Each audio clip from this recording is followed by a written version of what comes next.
এরপরে জাহান্নামীদেরকে যখন জাহান্নামে দিবে, যখন মিজানের পাল্লায় আমলনামা ওজন দেওয়া হবে, এরপরে যখন ফুলসিরাতের ফুলে যাবে, এটা আল্লাহ পাক রব্বুল আলামিন কোরআনের সূরাতুন নাবার মধ্যে বলেন, ইন্না জাহান্নামা কানাত মিরসাদা।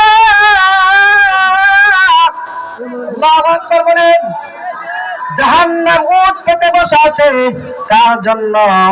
লিত্তাগীনা মাআবা, সীমা লঙ্ঘনকারীদের জন্য জাহান্নাম উট পেতে বসা আছে, জাহান্নাম খাওয়ার জন্য দাঁড়িয়ে থাকবে।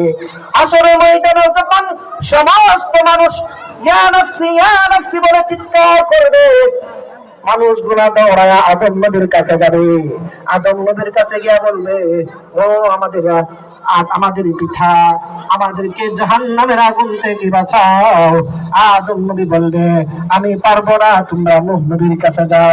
এরকম ভাবে সমস্ত নবীদের কাছে যখন জাহান্নামী মানুষগুলা দৌড়াইয়া নবীদের কাছে যাবে, সমস্ত নবী বলবে, ইয়া নাফসি, আমার আপনার নবী দুজাহানের বাদশা নবী মুহাম্মদুর রাসূলুল্লাহ সাল্লাল্লাহু আলাইহি ওয়াসাল্লাম সেদিন সিজদায় পড়ে চিৎকার করবে, ইয়া উম্মতি, আল্লাহু আকবার বলে। ফের আমার বাবারা, যেই নবী আমাদের জন্য হাসরের ময়দানে কান্না করবে, সেই নবীর দাড়িটা আজকে থেকে নিয়ত করে নিব, সেই নবীর দাড়িটা আর